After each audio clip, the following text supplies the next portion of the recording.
صابر اور شاکر دونوں جنتی ہیں۔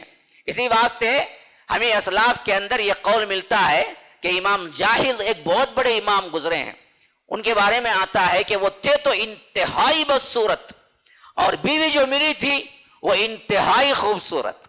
کیسے تھا معاملہ؟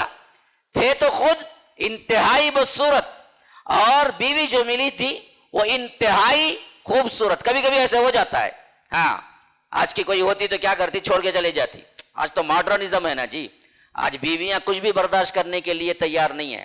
ہاں ہر ایک مانگتی ہے کہ سوٹ بوٹ میں بھی ہو، اونچا تڑنگا بھی ہو، گورا چٹا بھی ہو، اور پڑھا لکھا بھی ہو، انجینئر ڈاکٹر بھی ہو، موٹی تگڑی کیا ہے تنخواہ پانے والا بھی ہو، اور اس کے ساتھ ساتھ اسے سب سے زیادہ خوش رکھنے والا اور اپنی ماں کو لات مارنے والا ہو تو میرا شوہر بہت اچھا ہے۔ کبھی غلطی سے یہ کہہ دو کہ میری ماں کی بھی کچھ خدمت کر دو، میری کچھ برائیاں بھی ہیں اس کو چھپاؤ اور میرے ساتھ زندگی گزارو، تو آج کی عورت کہتی ہے اللہ اللہ خیر صلی اللہ، تم جاؤ، مجھے بہت سے اور مرد ہیں جتنے چاہے میں نکاح کروں گی، اور میرے پاس بھی کیا ہے خلا لینے کا اختیار ہے، تم طلاق نہیں دو گے تو میں خلا بھی لے لوں گی۔ آج جو بے باکی آئی ہے نا خواتین میں، یہ بڑی خطرناک ترین بے باکی ہے، اور یہ آئی اس واسطے کہ یہ جو ہمارا ماڈرنزم کی طرف مائل ہونا ہے، اور خاص طور پر عورت کا کام پر نکلنے کا جو فساد ہوا نا، وہاں سے یہ فساد ملا۔ ورنہ تو ہم نے اپنے بچپن میں دیکھا تھا کہ کئیوں کو عمروں کے اعتبار سے 15-15 سال کا فرق ہوتا، لیکن زندگی نبھ جاتی۔ یہ کالی کلوٹی ہوتی، وہ گورا ہوتا، زندگی نبھ جاتی، یہ گورا ہوتا، یہ کالی کلوٹی ہوتی، زندگی چل جاتی۔ آج دراصل کوئی کمپرومائز نہ مرد کرنا چاہتا ہے نہ عورت کرنی چاہتی ہے۔ وجہ اس کی یہ ہے کہ خود مختاری بڑھ گئی ہے، اور ہر عورت چاہتی ہے کہ میں پڑھی لکھی ہوں تو مجھے جاب مل سکتا ہے، جب میں کما سکتی ہوں تو انڈر میں کیوں ہوں؟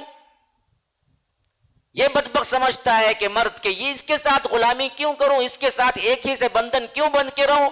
مجھے تو کیا اگر پیسہ ہے، شان ہے، اللہ نے کیا ہے عہدہ دیا ہے، خوبصورتی دی ہے، تو ہر دن کوئی لڑکی لے آؤں میں، تو ایک کے لیے کیا کروں، محنت کیوں کروں؟ اس طرح کا ایک ذہن بن چکا ہے جو بہت ہی جاہلانہ ذہن ہے۔ تو امام جاہز کبھی کبھی کھانے میں بیٹھتے تھے تو اپنی بیوی کو دیکھ کے باتیں کرتے ہوئے کہتے تھے ہم دونوں جنتی ہیں۔ بیوی سے کہتے تھے کہ ہم دونوں جنتی ہیں۔ بیوی نے پوچھا وہ کیسے؟ کہا کہ دیکھو میں کالا کلوٹا بدصورت، تم مجھے دیکھ کے صبر کرتی ہو، اور تم گوری چٹی خوبصورت، میں تمہیں دیکھ کے شکر کرتا ہوں۔ شاکر اور صابر دونوں جنتی ہیں۔ شکر کرنے والا بھی جنتی ہے، صبر کرنے والا بھی جنتی ہے، تو ہم دونوں جنتی ہیں۔ تم میرے ساتھ زندگی گزار رہی ہو، حالانکہ چاہتی تھی تو جا سکتی تھی، لیکن زندگی میرے ساتھ گزار رہی ہو، اور میں اللہ کا شکر ادا کرتا ہوں کہ اللہ نے ایسی خوبصورت بیوی دی ہے مجھے۔ تو یہ طریقہ کار ہوتا ہے اصل میں۔ السلام علیکم ورحمۃ اللہ وبرکاتہ۔ الحمدللہ رب العالمین والعاقبۃ للمتقین والصلاۃ والسلام علی رسولہ الکریم۔ میں شیخ عبدالسلام عمری مدنی، امیر جمعیت اہل حدیث چنئی، آج 12 دسمبر 2021 کو مرکز السلام لنشر الاسلام کی نگرانی میں جو مسجد بن رہی ہے، یہ ground floor, first floor, second floor مسجد بن رہی ہے۔ کافی حصہ اس میں عورتوں کے لیے ہے، میں نے اس کی زیارت کی۔ کافی سٹینڈرڈ کام ہو رہا ہے، بہت اچھا کام ہو رہا ہے، ماربل لگے ہوئے ہیں اور انٹیریئر ڈیزائننگ ہو رہی ہے۔ ماشاءاللہ بڑی خوشی ہوئی ان کے خدمات سے۔ میری دعا ہے کہ اللہ تعالیٰ اس میں جنہوں نے مدد کی ہے، جو تعاون کیا ہے، جو نگرانی کر رہے ہیں، سب اللہ تعالیٰ ان کو بہترین بدلہ دنیا و آخرت میں عطا کریں۔ کافی کام باقی ہیں، اسی لیے میرے سارے بھائیوں بہنوں سے میں گزارش کرتا ہوں کہ ضرور اس میں اور تعاون کریں حتیٰ کہ کام پورا ہو جائے۔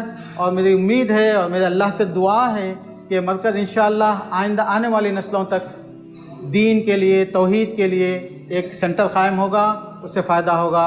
میری دعا ہے کہ اللہ تعالیٰ ان کی خدمات کو قبول فرمائے، آمین۔ السلام علیکم ورحمۃ اللہ وبرکاتہ۔